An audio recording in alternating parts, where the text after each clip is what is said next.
नमः सिद्धेभ्यः।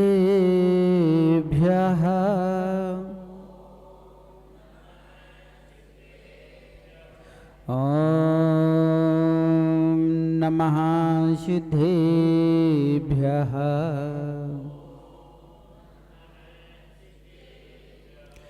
जय मंगलभूतारं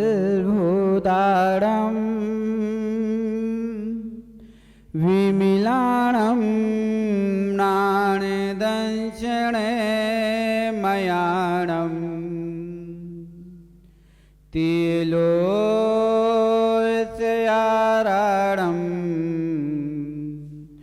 रमोऽस्याशविसिद्धारं रमो अरिहन्तारं रमो सिद्धारं रमो आयरेयारं रमो वज्रायारं रमो लोई सविसाहुरम। जय बोलिए अनंत अनंत सिद्ध परमेष्टि भगवान की। जय बोलिए देवादिदेव खजाराट श्री नैमिनाथ भगवान की।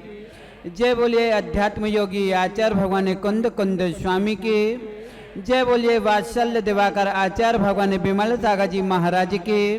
जय बोलिए परम पूज्य गणाचार्य विराग सागर जी महाराज के। जय बोलिए परम पूज्य आचार्य भगवान विशुद्ध सागर जी महाराज के। जैन धर्म की जय।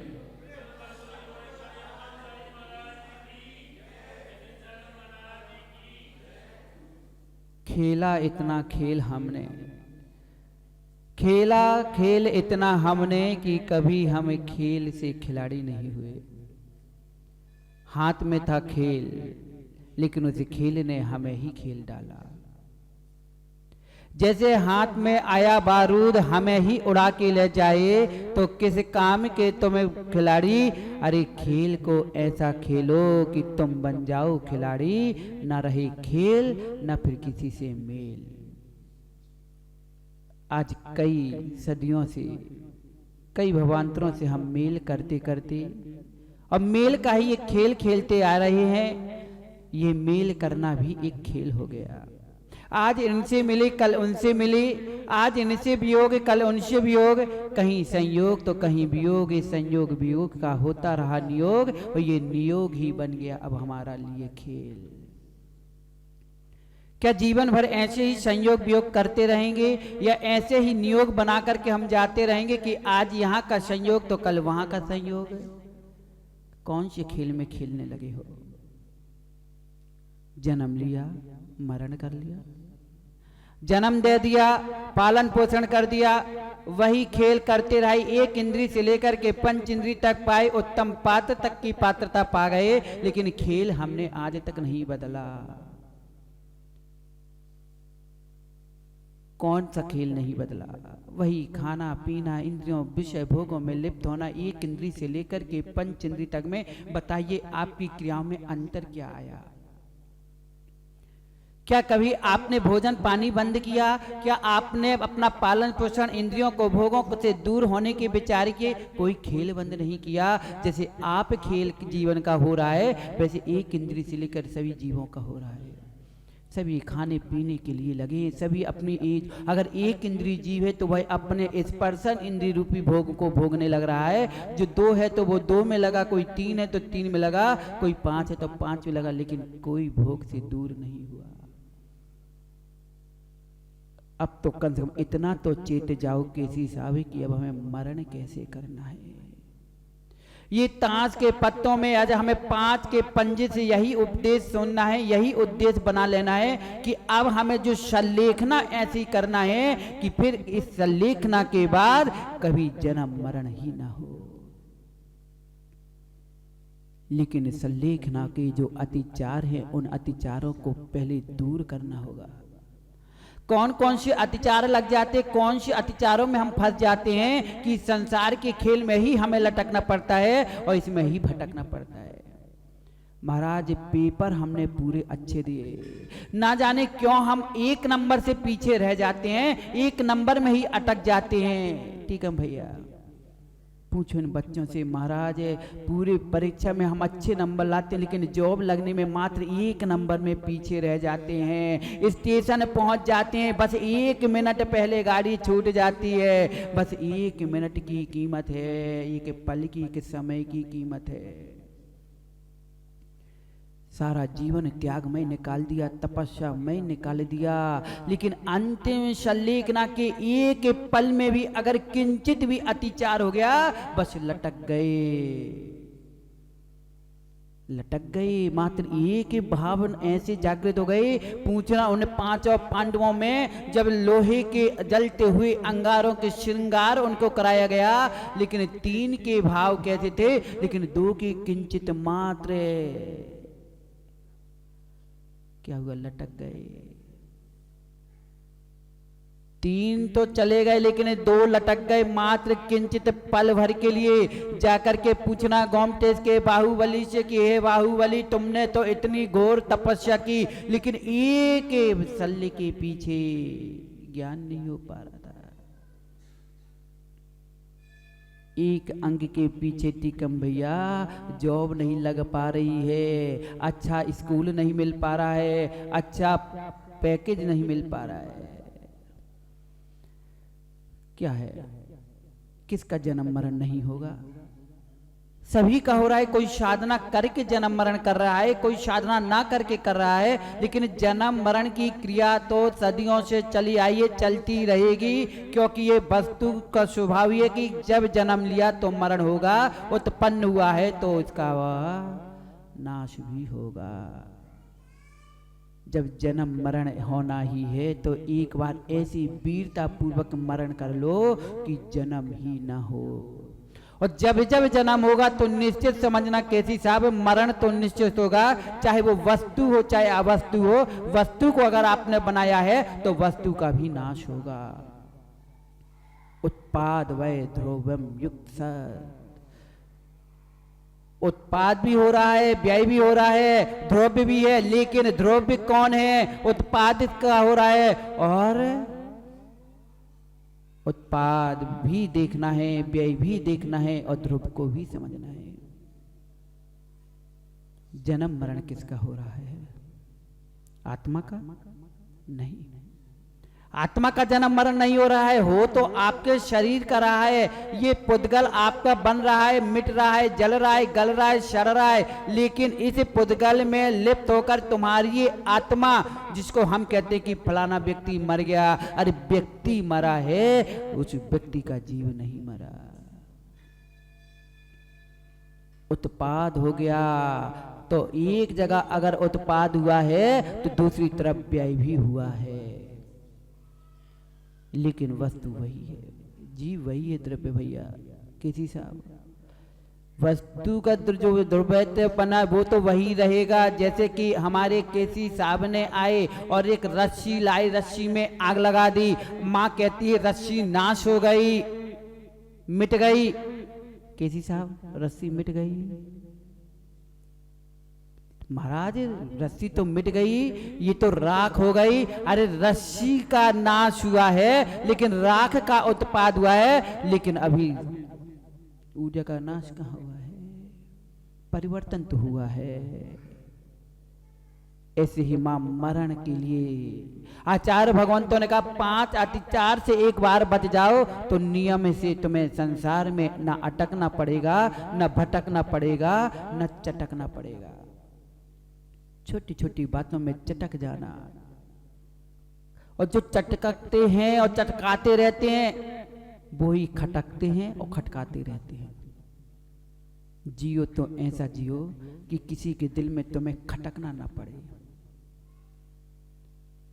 कितना जिया, कितने वर्ष तक जिए, तुम्हारे जीवन में महत्वपूर्ण नहीं होगा, लेकिन आपने किस प्रकार का जीवन जिया ये पहले देखा जाएगा कि आपका व्यक्तित्व क्या था, आप कितने अच्छे व्यक्ति हैं। व्यक्ति की अच्छे की पहचान उसके व्यक्तित्व से होगी, और व्यक्तित्व जितना अच्छा बनाना चाहे तो वो आपके हाथ में है।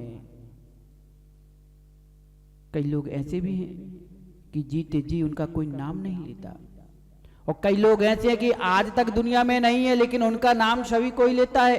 उनको सभी अपने आदर्श बना के बैठे हैं, दिख भी नहीं रहे, सुन भी नहीं रहे, लेकिन फिर भी उनको ही अपना मान रहे हैं। और जो देख रहा है, सुन रहा है, साथ में रह रहा है, उसका नाम लेने वाला भी कोई नहीं है। ठीक है भैया, जो तुम्हारा सहारा करे, तुम्हारे साथ रहे, तो उसका नाम लोगे क्या? लोगे? लेते हो क्या? ऐसा नहीं है। ठीक है भैया, कितनी बार जब जरूरत हुई तब नाम लेते हो, बाकी फिर कहाँ लेते हो? बताइए केसी साहब, आपको आपके पिताजी ने जन्म दे करके, पालन पोषण करके आपको एक विद्यालय का शिक्षक बना दिया, इतना होनहार बना दिया, लेकिन आप बताइए कि आप अपने पिता का नाम दिन में कितनी बार लेते हो? और आपने अपने बच्चे को जन्म दिया, उस बच्चे का नाम कितनी बार लेते हो? उस बच्चे के बच्चे का नाम कितनी बार लेते हो? जिसने जन्म दिया, जिसने उपकार किया, उसका नाम दिन में कितनी बार ले रहे हो टीकम भैया? और जिसको तुमने जन्म दिया, जिसके लिए उपकार कर रहे हो, उसका नाम कितनी बार ले रहे हो?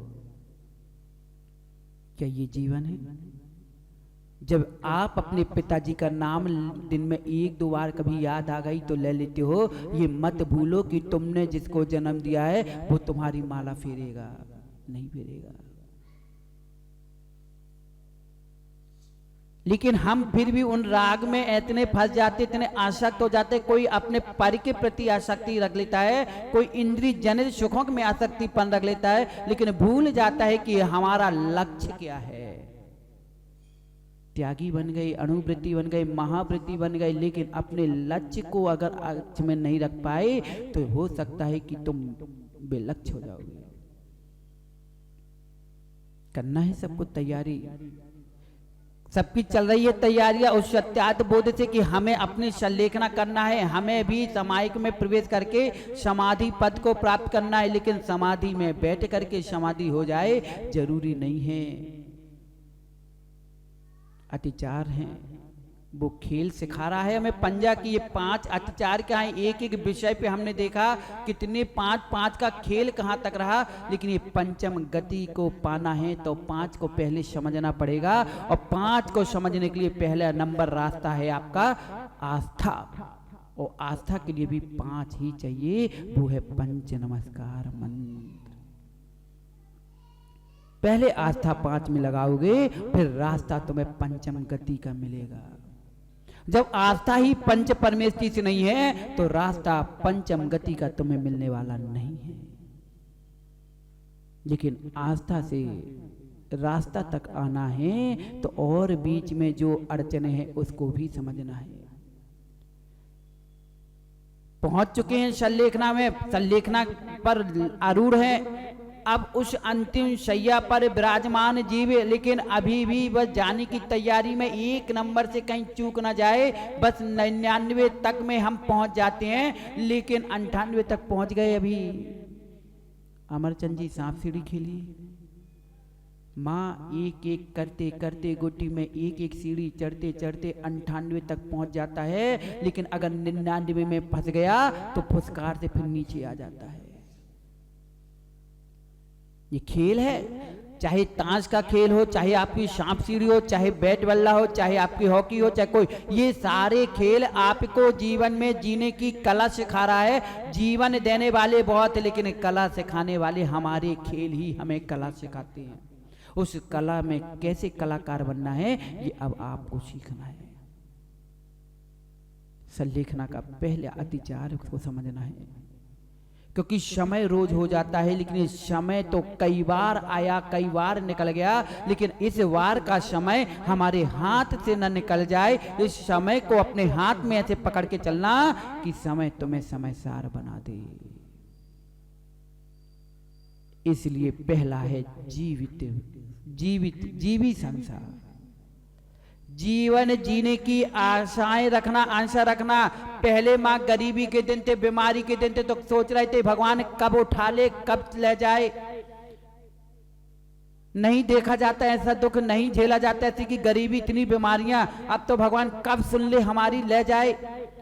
लेकिन दिन ने करवट बदल लिए, घर में आमदनी आना शुरू हो गई, पैसे हो गए, नौकर चाकर धीरे धीरे। अब अमरचंद जी चलने की वजह, जब अमरचंद जी के दिन थे खाने पीने के, तो तब मेहनत कर कर के दिन रात जी रहे थे और सोच रहे थे भगवान कब उठा लिए ऐसी जिंदगी से, तो अच्छा कि मर जाना अच्छा। लेकिन अब जाने के दिन हो गए तो सोच रहे हमारा भगवान अब तो सुख के दिन आए, अब तो थोड़ी आना जाना देखना लग गया। अब समाज में सम्मान होने लगे, समाज वाले प्रतिष्ठा करने लगे, सभी पूजने लगे, सब मानते सब बुलाते हैं। अब तो दिन अच्छे आ गए, अब काय को उठा रहे भगवान, और कुछ दिन जी लेने दो, अभी तो नाती पोतों के विवाह कर लेने दो। अब क्या हुआ, जीने की इच्छा हो रही है, डली है नलियां डल रही हैं। अगर उस समय भी अगर पंच परमिति के ही ध्यान में अरूढ़ रहो, संयम में भी अरूढ़ रहो, अरे छूटता है टूट जाने दो नियम, लेकिन हमें बचा लो। अभी हमें बहुत कुछ देखना है, बहुत कुछ कमाना है। अभी केसी साहब, अभी तो महाराज कुछ और जी लें, अभी तो पोता छोटा थोड़ा और बड़ा कर ले, काठो बहू नटपति दो एक लेके चले जाएंगे। इच्छा रख रहे हो जीने की, जहां सांस का ही भरोसा नहीं है वहां पर भी तुम जीने की और उम्मीदें बना रहे हो, उम्मीदें बांध रहे हो, आशाएं रख रहे हो, हे भगवान कुछ दिन के लिए और छोड़ दो। माँ कभी कभी अपने लिए छोड़ने की बात करते हो और कभी किसी की जान छोड़वाने की बात करते हो। जब घर में सासू माँ या ससुर जी बीमार पड़ते तो लगता है भगवान जल्दी उठा ली, इसकी पीड़ा देखी नहीं जा रही है। लेकिन माँ अचानक घर में शादी का प्रोग्राम आ जाए तो कहते भगवान कुछ दिन और रह जाओ। कभी हम अपनी रिहा की बात करते, कभी दूसरों की रिहा की बात रखते हैं। लेकिन ध्यान रखना, जब माँ जाना तो सबको एक दिन है, मात्र इसको पढ़ते मत रहना कि राजा राणा छत्रपति हाँ तन के अश्वार, मरना सबको एक दिन। जब जाना ही है, जब जाने का समय हो चुका है, वाहन में बैठ गए हो, गाड़ी स्टार्ट हो चुकी है, फिर क्यों डर रहे हो छोड़ने से? बढ़ चलो, सोचो कि इस देश नहीं अब और तो इसमें जाकर के अपना कल्याण करेंगे। इस पर्याय में नहीं कर पाए तो कम से कम संता पूर्वक इस देह का त्याग करो। नवीन कपड़ा मिलेगा, नवीन घर मिलेगा, नवीन हमें रिश्ते मिलेंगे। अब उन रिश्तों में ऐसा रिश्ता बनाएंगे कि फिर किसी से रिश्ता बनाने की जरूरत नहीं पड़ेगी। इस पर्याय में धोखे धके से समझो या पुण्य के उदय से समझो कि पंच परमेश्वरी से रिश्ता हो गया रिश्ता, मिल गए, अनुव्रत बन गए महाव्रती, संयम के पथ में, संयम के रथ में आरूढ़ हो गए। तो कम से कम जब रथ में बैठ ही गए हो, रथ चालू है तो मत उतरो। चलते हुए गाड़ी से टीकम भैया उतरोगे तो दुर्घटना ही घटेगी। संयम के रथ में आरूढ़ हो चुके हो, संयम का रथ चल रहा है, अगर अचानक इससे उतर गए तो क्या होगा? दुर्घटना होगी, गिर जाओगे गड्ढे में, ऐसे गर्त में चले जाओगे कि फिर उठना मुश्किल है। इसलिए संलेखना के समय इन अत्याचारों से बचना। पहले जीवन जीने की आशा मत रखना कि हे भगवान कुछ और दिन जी ले दो, मुझे बचा लो, कोई तो बचा लो, चाहे जितना पैसा लग रहा है लग जाने दो, मुझे बचा लो। लेकिन जब आयु पूर्ण हो गई कोई बचाने वाला नहीं है। दल बल देवी देवता, मात पिता परिवार और मरती वीरिया जीव को कोई न राखनहार। फिर चाहे तुम 7 श्रीफल चढ़ाने आओ, चाहे 5 चढ़ाओ, जिसके जाने की हो गई वो तो जाएगा ही जाएगा। लेकिन अपना संयम, अपना धैर्य, अपना धर्म हमारे हाथ से न चला जाए, इसका विशेष ध्यान रखना। कौन हमारा है? कोई नहीं है।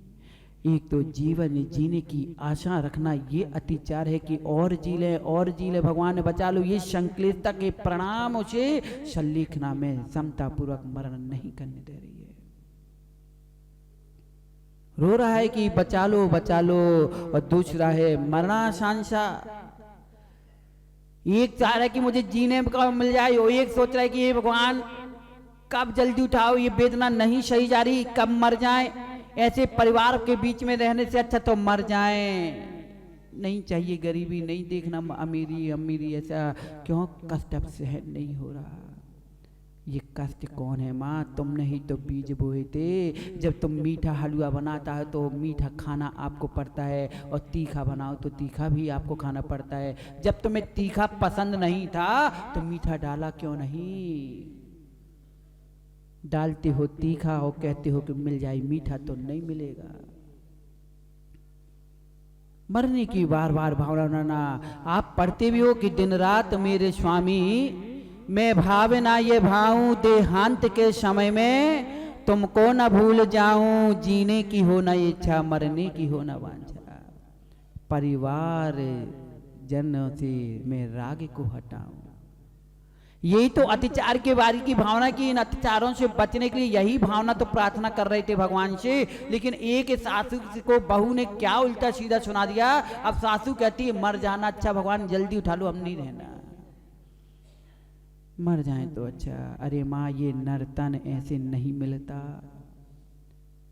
नहीं मिलता। अरे आयु जब आएगी तो आना ही पड़ेगा। तुम रोकने की भी कोशिश करोगे तो कोई तुम्हें रोकने वाला नहीं। लेकिन जब तक तुम्हारी आयु शेष नहीं हुई तो मरने की भावना मत भाव। उस समय ये करो कि ये नर्तन हमें मिला है, उत्तम पात्र मिला है, उत्तम पात्रता के साथ हम मरण करें, अच्छे संयम को धारण कर लें, व्रत को धारण कर लें। अरे नहीं है भोजन पानी घर में खाने पीने को व्यवस्था, तो कम से कम माँ समता पूरा त्याग ही कर दो, तो कम से कम त्यागी बन के तो जाओगी। लेकिन संक्लेशित परिणाम कर करके अपने मरने की भावना रखना या दूसरों को मारने की भावना रखना कि ये मर जाए तो अच्छा, जल्दी मर जाए, कहाँ तक पैसा लगाएं, कहाँ तक सेवा करें, कहाँ तक इसको ले होकर ढोगना पड़ेगा। न किसी को मारने की भाव रखो, न स्वयं मरने की भाव रखो। क्योंकि अपने आप के मरने की भावना रखोगे तो ये भी पंचेंद्रिय जीव की हत्या का दोष है। और पर को मारने के भाव लाना हिंसा तो है ही है, लेकिन स्वयं को मारने की भी भाव रखना गलत बात है। मिला है जितने दिन है तो समझ अच्छी भगवान की भक्ति करो। ना जाने कौन सी पर्याय में जाओगे, कौन सी पर्याय का बंद कर लिया, कौन सी गति का जीव बनना पड़ेगा। उसमें हमें धर्म मिला नहीं मिला, कम से कम जितने शेष दिन है कम से कम संता पूर्वक भगवान का नाम स्मरण करो, दान पुण्य करो, त्याग करो। नहीं है दान देने की समर्थ तुम्हारे पास वस्तु है तो कम से कम त्याग तो कर सकते हो। मूर्छा तो हटा सकते हो, परिग्रह से तो बच सकते हो, पाप से तो बच सकते हो। जितने दिन उतनी तपस्या तो कर लो। न जीने की इच्छा रखना, न मरने की भावना रखना। तीसरा है मित्रानुराग। मेरे फलाने रिश्तेदार को बुला दो, केसी साहब को बुला दो, हमारे अशोक भैया को बुला दो, हमारे परम दोस्त हैं, परम मित्र हैं, उनको बुला दो। कोई आए ना आए उनको, हमारी बेटियों को बुलाओ, मेरे ससुर जी मेरे पिताजी को बुला दो। अरे कौन किसको बुलाओगे, बुला लिया जितना बुलाना था। अगर बुला के बुला भी लोगे तो ये बताओ कोई तुम्हें बचा पाएगा क्या। दलवल देवी, मात पिता परिवार और मरती बिरिया जीव को कोई न राखनहार, कोई भी नहीं रख सकता। माँ जिस बेटे को तुमने पालन पोषण करके बड़ा किया, वही बेटा तुम्हें अपने कंधे में उठा के दाह संस्कार करके चलाएगा। वो भी बचाने वाला नहीं है। सारी संपत्ति केसी साहब अपने बेटे के नाम पे कर देना, इतना बड़ा प्लॉट बना के दे देना, खूब बड़ी जमीन ला के दे देना, और फिर उसी बेटे से पूछना कि बेटा हमने तुम्हारे लिए पूरे जीवन भर तन भी दिया, धन भी दिया, मन भी लगा दिया, अब ये बताओ बेटा इतना बड़ा प्लॉट का बड़ा मकान बना के दिया, इस मकान में से कौन से कमरे में हमारा दाह संस्कार करोगे, कौन से कमरे में मेरी अस्थियां रखोगे, कौन से कमरे में हमारे लिए व्यवस्था बनाओगे। वो कहेगा पिताजी जितना कुछ देना हो दे दो। जब तुम्हारे पिताजी, तुम अपने पिताजी के लिए स्थान नहीं बना पाए तो हम तुम्हारे लिए क्या बनाएंगे, और हम तुम्हारे लिए क्या, हमारा बेटा भी हमारे लिए नहीं बना पाएगा। किसके लिए लड़ रहे हो, किसका राग लगा रहे हो कि हमारे बचपन में वो मित्र थे, हम ऐसा रहते थे, हम वैसा करते थे, वही चिंतन कर करके क्या तुम विकल्पों में जी रहे हो। अरे चिंतन करना ये तो समय ये सोचो कि हमने इस अवस्था में इतनी सम्यक शेखर जी की वंदना की, इतने तीर्थ घूमे, इतनी बार अवश्य किए, हमने इतने सागरों का चौका लगाया, इतने सागरों के हाथ में कर पात्र में हमने आहार दान दिया, इतनों का मंगल विहार कराया। अरे ये चिंतन करोगे तो हो सकता है कि गति अच्छी हो जाए। लेकिन सोचा कि हम फलाने के साथ व्यापार ऐसा करते थे, हमारे इतने फ्रेंड थे, हम इन दोस्त के साथ यहाँ घूमते थे, हम ये करते थे, ये क्या है, बंद ही कराएगा।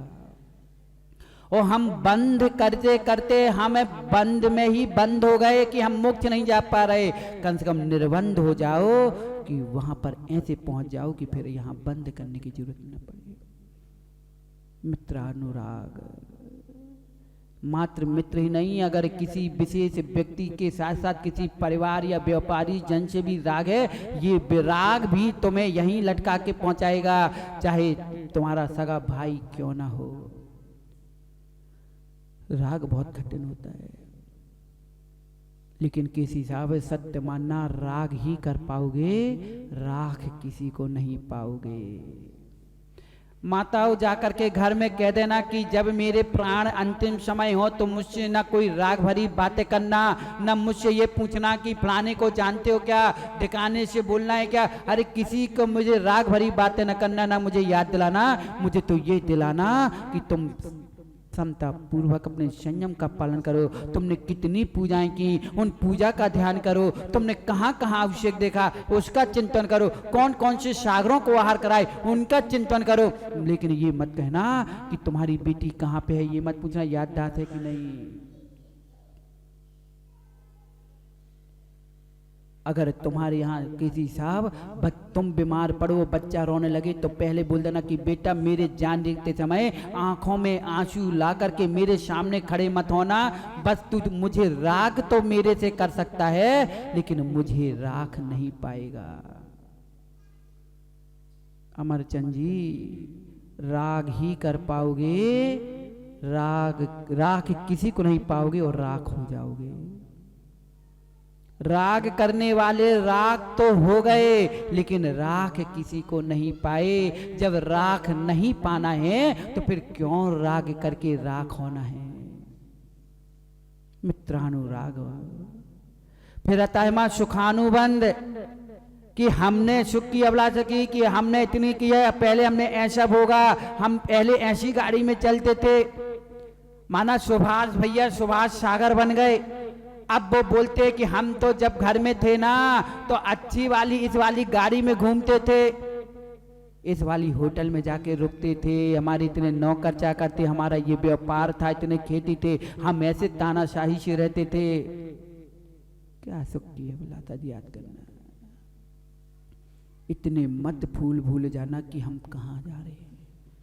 वो सुख बीत गए, वो क्षण के सुख थे वो चले गए, लेकिन अब परमानंद का जो आनंद मिलने वाला है, कहीं ये हमसे चूक ना जाए, अब हमारा एक नंबर कहीं कम ना हो जाए कि हम लटक जाए। क्यों मां, जब बीमार पड़ते हो तो हमारी बेटा अच्छा था कि कम से कम बिटिया रहती तो सिर में दबा देती थी, पैर दबा देती थी, भोजन खिला देती। ये तो कोई सुनते नहीं, हमारी बिटिया बहुत अच्छी है, वो कितना ध्यान रखती थी, याद कर रहे हो। उसके साथ हम ऐसी रहते थे, वो वैसा रहता था। क्या सुख के पूर्व में तुम स्मृति करते हो। कैसी साहब मरने के दिन निकट आ गए, दादा दादी 90-100 साल के हो गए, फिर भी क्या करते हैं बेटों से, बेटा अब हमारी शादी की सालगिरह आ रही है, अच्छे से मनाना। हाथ में दम नहीं है डंडा पकड़ने की, कमर में दम नहीं है 2 कदम चलने की, और क्या मना रहे हैं बच्चे, शादी की एनिवर्सरी मना रहे हैं। मरने को तो बेचारे सामने बैठे, मरने के दिन आ गए, जाने की कब चले जाएं, लेकिन उनको किसका आभास करा रहे, वो 90-100 साल के बुढ़ा बुढ़ी को भी दुल्हन जैसे सजाते हैं, दूल्हे जैसे सजाते हैं, बरमाला 100 साल पहले की स्मृति दिला करके उन्हें कहां भोगों में लिप्त करा रहे हो। इंद्रियां शिथिल हो चुकी हैं, कर कुछ नहीं पाना है, लेकिन पूर्व की स्मृति करा करा के उन्हें इतना सुख का आभास कराना, लेकिन उन्हें पाप में ही लिप्त करा दिया। आप लोग भी क्या करते हो महाराज, आज 8वीं शादी की सालगिरह है, कोई 25वीं मना रहा है, कोई 50वीं मना रहा है। अरे इतने सोचो कि इतने वर्ष तुमने भोगों में निकाले, कम से कम आज शादी की अगर सालगिरह है तो कम से कम इतना नियम लो कि आज हम जोड़ी से देवी दर्शन करने जाएंगे, दोनों बैठ करके विधान करेंगे, अभिषेक करेंगे, मुनियों को आहार दान करेंगे, तीर्थ वंदना करेंगे, और आज हम संयम को ग्रहण करके संयम से रहेंगे। जब तुम शादी ब्याह था तब तुमने संयम नहीं देखा, तब भी तुमने भोगों में लिप्त होकर के जीवों की हिंसा की और पाप में ही लिप्त रहे। और आज 25 साल हो गए फिर वही स्मृति करके सुख की अनुभूति ले रहे हो, वैसे ही अनुभूति लेने की भावना रख रहे हो। ये तुम कहीं गर्त में तो नहीं गिर रहे हो। कैसी साहब कौन सी एनिवर्सरी मनाने वाले हो? कैसी साहब कौन सी वर्ष की एनिवर्सरी मनाने वाले हो? अरे महाराज अब एनिवर्सरी मनाने के दिन नहीं रहे, अब ये जमाने गए। अब तो हम संयम के दिन में, अब वो दिन कब आए कि अब हमारे हाथ में पिच्ची कमंडल होगा। अब किसी के लिए बरमाला नहीं, अब हाथ में जयमाला होगी। अब उन भोगों की स्मृति मत करना। अब करो तो ऐसा प्रयास कर लो कि अब हमें किसी नारी के सामने सिर झुका करके हार ना पहनना पड़े और हार ना मानना पड़े। ऐसा हार बना लो कि फिर कभी हारना ही ना पड़े। इसलिए सुखानु वंद यही तो है माँ, पूरी की स्मृति कर करके उन्हीं में ही लिप्त रहना। और कहाँ है मरने के दिन में सोच कहाँ रहे हो? इसलिए इन अत्याचारों से बचना। और 5वां होता है निदान। निदान की ही भगवान हमने इतनी तपस्या की, इतना कम से कम हमें ऐसा तो मिल जाए। नहीं करती माँ, कितनी अभिलाषा की। आज हमने अपने बच्चों के लिए इतना सब कुछ किया, तो कम से कम बच्चे हमारे लिए इतना करे। अभिलाषा रखती हो, आशाएं रखती हो, उम्मीदें जागते रखते हो कि हम स्वर्ग में देव बनेंगे। यहाँ की एक देवी मिली, स्वर्गों में 32 मिल ही जाएंगी कम से कम। कैसी साहब कितनी मिलेंगी? 32 मिलेंगी। लेकिन सोचो कि जब एक को यहाँ झेल नहीं पा रहे, 32 को कहाँ झेलोगे? अरे महाराज यहाँ तो गृहस्थी के सामान ला ला के परेशान रहते थे, वहां थोड़ी कुछ लाना है, वहां थोड़ी कोई हमें कपड़े लाना कि जेवरात लाना, वहां तो देवियां हैं। जब यहाँ एक के लिप्त में ये दशा हो रही है, वहां 32 के बीच में लिप्त हो गए तो और क्या दशा होगी। किया क्या यहाँ भोगों को भोगते भोगते यहाँ पर तुम तरस रहे, और थोड़ा पुण्य की धर्म क्या कर लिया कि तुम्हें देवगति मिली, वहां पर भी इसी की चाहना रख रहे हो। उन्हीं देवियों की भोगों में तुम जाने की इच्छा भाव रख रहे हो। तो तुमने किया क्या है? सोने की चैन को त्याग करके सोने की माला फेर रहे हो। और क्या कर रहे हो? हम सोने की चैन पहनने का त्याग कर रहे हैं, लेकिन सोने की माला फेरने का नियम ले रहे हैं। तो क्या हुआ? परिवर्तन तो किया, त्याग ही कहाँ हुआ? तुम्हारा ममत्व बना हटा कहाँ है? तुमने बंद निदान ही तो किया कि ये छूट जाएगा, चलो आज से हम बुरे का त्याग कर देंगे। तो सुभाष भैया गुड़ की व्यवस्था बनाएंगे, गुड़ मिलेगा। क्या हुआ माँ? तुम्हाने अपनी इंद्री को कहाँ कंट्रोल किया? माँ ने आज नियम लिया कि चलो आज हमारा खटाई का त्याग है, आज नमक नहीं खाएंगे, आज नमक का त्याग है। माँ ने पहले से टमाटर सुखा के रखे थे कि टमाटर की चटनी संगे खा लेंगे, अमचूर की चटनी संग खा लेंगे। नमक का त्याग है ना। आसक्ति बढ़ाई है कि घटाई है? दिन का भोजन कर दिया, सुभाष चंद्र जी ने हल्ला कर दिया कि हमारा दिन का भोजन का, रात्रि भोजन का त्याग है। ससुराल में पहले खबर पहुंचा दी, क्यों? और जानबूझ के शाम को पहुंचेंगे, क्यों? कम से कम मिठाई तो मिलेगी, मावा मिलेगा, रबड़ी मिलेगी, खुशामद सेवा फल फूल मिलेंगे अच्छे अच्छे। और नहीं है तो पहले बोल दिया कि देखो रात्रि भोजन का त्याग है, अब तुम लड्डू पेड़े बना के रखना, काजू सेंक के रखना, बादाम सेंक के रखना, मूंगफली तल के रखना, बर्फी बना के रखना। क्या किया? अभी एक भोजन में आसक्ति थी, अब तुमने कितनी सारी वस्तुओं में आसक्तिपना रख लिया और कितने सारे आश्रय जारी कर लिया। माना कि इतनी सी भी मूंगफली की एक बर्फी नहीं बना पाई तो परिणाम भी कंसल्ट कर दिए। आगे की अच्छा रखना कि हम अब ऐसा होगा, अब तो हम बन गए महाराज सागर अमरचंद जी, अब तो हम छुल्लक जी बन गए। अब तो देखो हमारा जलवा, देखो हमारी बात कौन काटता है, जहां बैठेंगे वही बात माननी पड़ेगी किसी जी को। हम छुल्लक जी हैं? नहीं। भावना ऐसी भाव कि फिर भाव ही ना रहे। लेकिन ऐसी भावना मत बनाना कि तुम्हें भाव भाव में ही भटकना पड़े और भाव भाव ही पाते रहो। एक बार ऐसे भाव बना लो कि फिर कभी किसी के पास भाव ना हो, ऐसे भाव की प्राप्ति कर लो। मत करना निदान ऐसा कि हे प्रभु हमने इतने दिन माला फेरी, अगर हमारी माला का कोई भी फल मिले तो भगवान हमारे बच्चे की शादी हो जाए। हमने इतने उपवास कर डाले, हमने ये किया, भगवान कम से कम इसका फल इतना ये मिल जाए। नहीं, इतने साल की माला पूजा का फल तुमने मांगा तो क्या मांगा? बच्चे की शादी। और बच्चा शादी करके करेगा क्या? भोगों में लिप्त होकर के जीवों की हिंसा ही करेगा।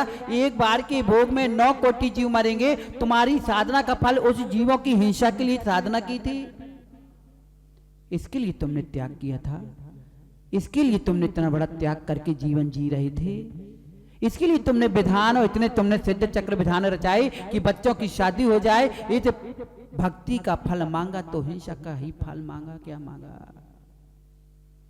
कम से कम इतना कहो कि हे प्रभु मैं भक्ति इसलिए कर रहा हूं, पूजा माला जाप इसलिए कर रहा हूं कि मुझे संसार से रिहा कर ले। अगर कुछ मिले तो कम से कम इतनी शांति मिले कि मैं दूर सबसे के बीच में रह करके भी सबसे विरक्त रहूं, संसार शरीर भोगों से विरक्त होकर के अपनी साधना में स्थिर हो पाऊं और तुम जैसे गुणों की प्राप्ति कर पाऊं, तुम जैसे पद पे मैं बैठ पाऊं। बस इतना फल दो, मुझे नहीं चाहिए किसी की शादी, किसी का बंगला, किसी की गाड़ी, किसी की मोटर। क्या मांगा? सवेरे से लेके माँ माला फेर रही है। महाराज 10 माला फेर लेते हैं, 25 माला क्यों? कि बच्चे की नौकरी लग जाए, बच्चे को छोकरी मिल जाए। मांगा क्या? ये तुमने इतना समय दिया, भक्ति में इतना ले लिया, उसका फल क्या मांग रही हो? इसका विचार करो कि क्या कर रहे हैं। ये तुम निदान करना की बात, भगवान यहाँ से छूटे अब ये मिल जाए, निदान मत करना। आगे की भावना की भावना भाव तो ऐसी प्रशस्त भावना भाव कि भगवान अगर दे छूट के अगर जन्म मिले तो ऐसे कुल में जन्म देना कि जहां मुनि बनने की पात्रता मिलती हो और जहां मुनि बनने के साथ साथ देव शास्त्र गुरु के प्रति अकाट श्रद्धा मिलती हो, ऐसे कुल में जन्म मिले। निदान करो तो ऐसा करो, और नहीं तो माँ क्षमता पूर्वक संयम से प्राण का त्याग करो। इन 5 अत्याचारों से बच करके अपना अगर संलेखना करोगे, नियम से देवादि दिव्य पद को प्राप्त करोगे। समय हो गया है, क्या करें, समय हो जाता है। हर घड़ी को रोक सकते हैं लेकिन इस घड़ी को नहीं रोक सकते हैं धर्म भैया। ये घड़ी की दीवाल की घड़ी के शैल को निकाल करके दीवाल के चलने वाले कांटों को तो रोक सकते हो, लेकिन प्रति पल जो समय का पल पल की घड़ी चली है उस घड़ी को नहीं रोक सकते हो। दीवाल की घड़ी टिक टिक करके चलती जरूर है लेकिन टिकती नहीं है। नहीं टिक रही है तो ना टिकेगी, ना टिकी है ना टिक पाएगी। जब टिकना ही नहीं तो हम क्यों टिके बैठे हैं? उठो माँ, जागो जागो धर्म भैया, सबसे बोलते हो जागो जागो। अब ये संलेखना का समय चल रहा है, ये मत कहना मेरा कोई नियम नहीं, मैंने कौन से चल, अरे नहीं लिया। एक पल पल एक एक नियम तुम्हारा संलेखना का संकेत करिए। एक दिन का लिया हुआ छोटा सा व्रत आपको संलेखना में आरूढ़ के रथ बैठा रहा है। एक नियम भी ले लिया तुमने कि आज मैं रात्रि भोजन नहीं करूंगा, ये भी तुम्हें तुम्हारे संयम के रथ पर बैठा रहा है। इसलिए प्रतिदिन प्रतिपल छोटे छोटे नियम धारण करते रहना, ताकि एक छोटे छोटे कदम ही एक दिन बड़े कदम बनेंगे। घुटने के बल चलने वाला एक दिन खड़ा हो जाता है। छोटे छोटे व्रत लेकर के एक दिन इंसान भी भगवान बन जाता है। बोलो महावीर भगवान की। अब कल से चलेंगे उस ताश के पत्ते में, ये पंजा का पत्ता आज पुर हुआ, अब कल से चलेंगे उस छक्के में कि यार छक्का